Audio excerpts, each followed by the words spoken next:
All right, in section 7.1 and really 7.2, this is where we start dealing with exponential graphs. Exponential graphs is where we first came across asymptote behavior, and this one has horizontal asymptotes, and it's always based upon this outside number, which is a -5. And make sure you put y equals so that I know that you are talking about a horizontal line. And that asymptote is just a dotted line. It's not really a part of the graph. It's just kind of a guide as to help you graph this. And that's a line that our graph will approach but never cross. So once you get that, go to your y equals, type it in. You can graph it and see what it looks like. You can tell this almost looks kind of horizontal here, although it's not. And you can see it goes up and increases really fast as time goes on. So go to your table of values and just plot however many points your calculator will let you. Like I can do 1, -3. I can do 2, 1. And I can't really do 3, 13, but just to get another point, I'll do 0 and -4.3, which would be roughly right there. I'm not going to be real picky about that. But you'll see that my graph will slowly start approaching -5. And it's eventually going to look like it hits -5. But if you scroll over, it's just a very long repeating decimal. And that's because it never actually come in contact. You can, because you're using pen and paper, it may look like it's touching it, but it's not. And then it goes up forever. Okay? And what's nice about this, when you graph this, your domain for all exponential are always all real. Your range, though, depends upon your horizontal asymptote. And if you notice, this graph is only above the dotted line. It does not include the dotted line because that is the asymptote that your graph is approaching but never crossing. So your range are all y values as long as they are greater than that asymptote of -5. All right, the next example is from chapter 8.2, which is starting with rational expressions. This one is 3 over x minus 2 minus 1. And whenever you see a graph that's in this form with a number added or subtracted off to the side and a variable in the denominator, this is how you're going to do it. This is where we introduce vertical asymptotes. Vertical asymptotes are vertical dotted lines that our graph approaches but never crosses. And to find that, you always set the denominator equal to 0. So if I set x minus 2 equal to 0 and solve, you get +2. So my vertical asymptote is at x equals 2. So that's this dotted line right here. Your horizontal asymptote is based upon, kind of like your exponential, that outside number being added or subtracted off to the end. In this case, it's -1. So it's y equals -1, which is this dotted line here. The rest of it is in the calculator. I've already got it typed in. You can graph it to see what it looks like. But to get the points, go to your table of values. Your error sign should be located at your vertical asymptote at 2. And all you're going to do is plot a couple points on both sides. So in this one, I can plot the point 1, -4, and -1, 2. So 1, -4 is right here. And then -1, -2 is right here. And I'm going to make my curve look like my graph, which is kind of going up from my vertical asymptote through the points and then approaching my horizontal asymptote.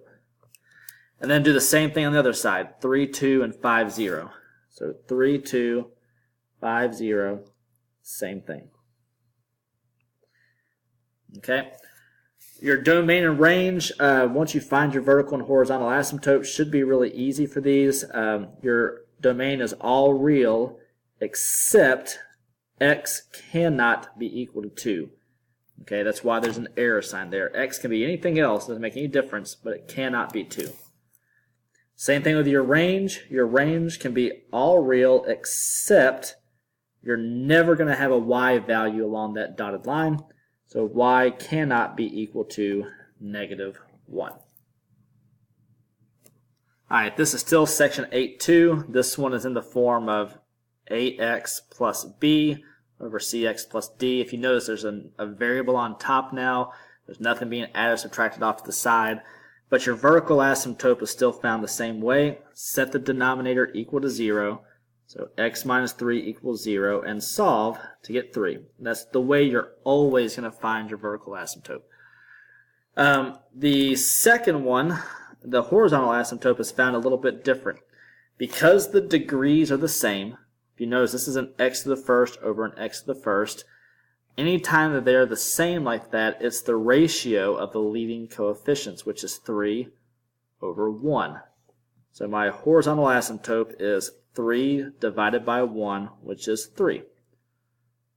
So my x equals 3 is my vertical asymptote, y equals 3 is my horizontal, and then the rest of it is done in the calculator the same way you did the previous problems by plotting whatever points your calculator will let you plot. So graph it. It's going to look very similar to the last question we did. But go to your table of values. At 3, there should be an error sign. And then just plot whatever you can around it. Like I can plot 4, 6. I can plot 6, 4. And then connect my dots. And on the other side, I can do 2, 0 and 0, 2. Okay, the domain and range is the same as the last problem. Your domain is all real except your x will never be on that dotted vertical line, so it cannot be equal to 3. Your range is all real, but y, again, cannot be at a height of 3, so cannot equal 3. All right, this one is from section 8.3, still rational. It's still got a variable on the denominator. But this time, if I try to find my vertical asymptote, if I try to set x squared plus 2 equal to 0 and solve, this one is not factorable. And if I try to solve this by the square root method, and I try to square root both sides, I'm going to get the square root of a negative, which doesn't exist. So there is actually no vertical asymptote. So you do not have a vertical dotted line. Your horizontal asymptote, though, is a little bit different. Okay, if you notice, this problem is what we call bottom heavy. The degree on the bottom is 2 because we have an x squared. The top doesn't even have a variable. So the bottom is bigger because the x squared, so we call that bottom heavy, which means that my horizontal asymptote will always, no matter what, if it's bottom heavy, be equal to 0.